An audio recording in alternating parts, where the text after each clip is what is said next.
What's up guys, check this gadget coming to you with a pros and cons video for the Sidekick 4G. First pro right off the bat is the fact that we have two different colors we can choose from. We can choose from the white and black version, which comes in a black box, or we can choose from the magenta and white version, which comes in a white box. I know most people might say that's pink and white, but technically it's magenta. So those are your two color options. Exactly the same otherwise. Look exactly the same on the front. Even though on the black one, to me, it looks like the little metal port down there. It's a little darker, but it could just be my version. But other than that, no worries. Nothing else is different about them. So it's nice that you can have the two different colors. Choices are always good. And just to give a quick peek into what you actually get in the box, which is nothing really. You get the option of the charger and the USB cable. You also get a micro SD adapter, which I don't have. I'm using it. Let me see. If you didn't know, the Sidekick comes with a 2 gig SD card already in there. There's your micro SD adapter, which is nice. Like I said, it comes with a 2 gig SD card, so that's what that is for. Now, let's get to the pros and cons about the phone. Okay, let's get into the pros. I'm going to start with the physical aspects of the phone, the pros of that. First things first, of course, the keyboard. Definitely a pro, definitely a great keyboard. If you are a person that emails a lot, texts a lot, writes notes in your phone a lot of to-do lists, things like that. If you do a lot of typing on your phone, you will definitely enjoy and appreciate this keyboard. I definitely like the keyboard. It is the best keyboard I've tested, better than the G2 keyboard, because it just feels good. It's that clickety type keyboard, and it just works great. My only gripe with it is I wish the shift button was where the search thing is, but that's just a personal thing. But other than that, I love the keyboard. It's absolutely great. Next thing that is a pro is the camera button, the camera shutter button, located right there on the top side of the phone. It's always nice to have a shutter button because you can press it and activate the camera, so that's always nice. And I know people that have like shaky hands appreciate the camera button. And it also has the on-screen button too for people that are used to the on-screen pressing it for the camera, so it has that also. The next pro is the track button here for additional navigation. Basically how a trackball or a trackpad works the same way. Since it's Android, I'm used to touching the screen, so I rarely ever use it, but it's actually just nice just to know that it's there just in case I do need to use it. And the last thing that is a pro as far as the physical aspect is the fact that it has a front-facing camera. Even though it's just VGA, it's more so just the point that it actually has it. So that is the pros for the physical side. Get into a couple of software things. Sidekick has LED lights. It actually has 3 of them, which you can go in the settings and change.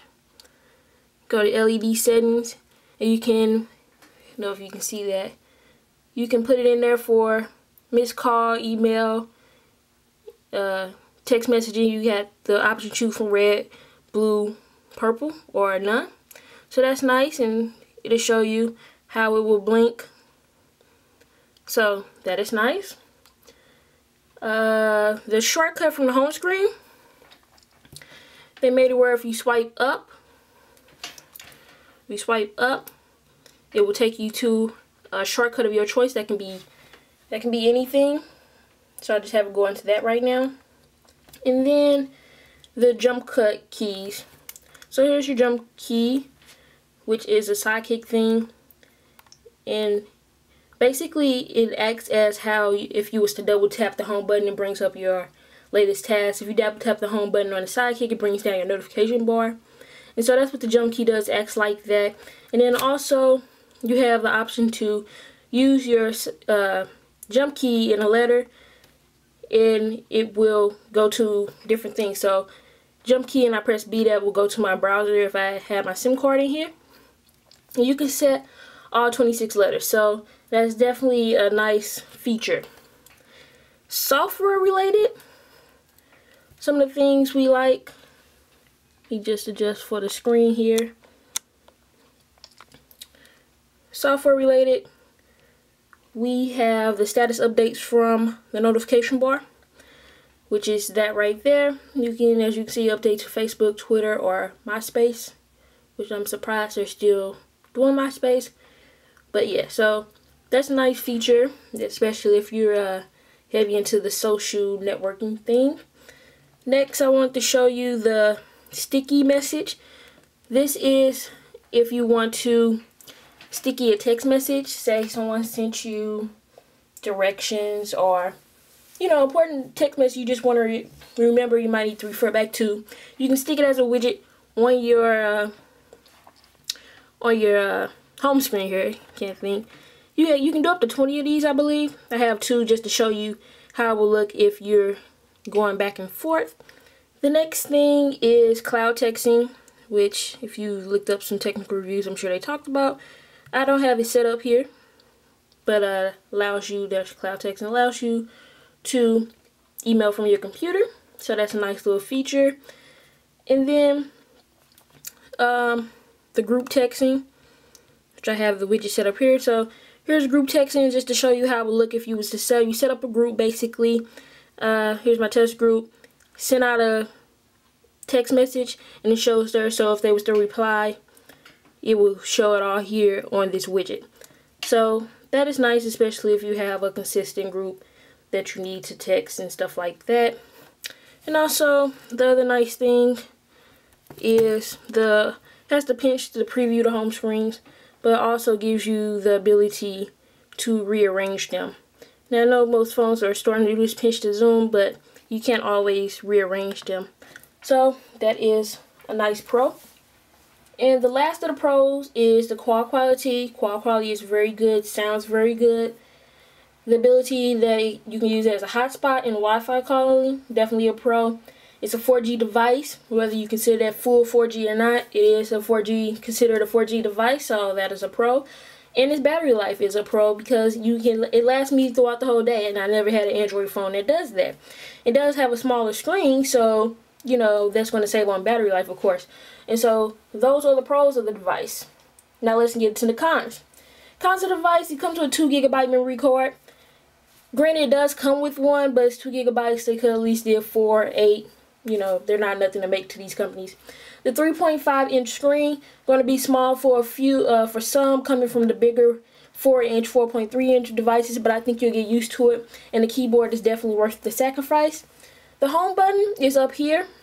Kind of awkward to get to, considering coming from Android, you use your phone in portrait all the time, and it's down below, so it's kind of awkward to get to, considering you always press it. The power button is down here. Once again, another awkward position to get to. You usually used to it on the top or the top side, so it's awkward for it to be in the bottom. 3-megapixel camera with no flash. I don't have a problem with that because all phone cameras suck anyway, and I don't like flash on my pictures anyway, so I don't mind that. But for some, they're gonna consider that, you know, a con. And then no HD video recording, but that's to be expected, consider trying to keep the cost low. So that is the pros of the cons of the Sidekick 4G. Make sure you tune in for a software walkthrough and a review later on.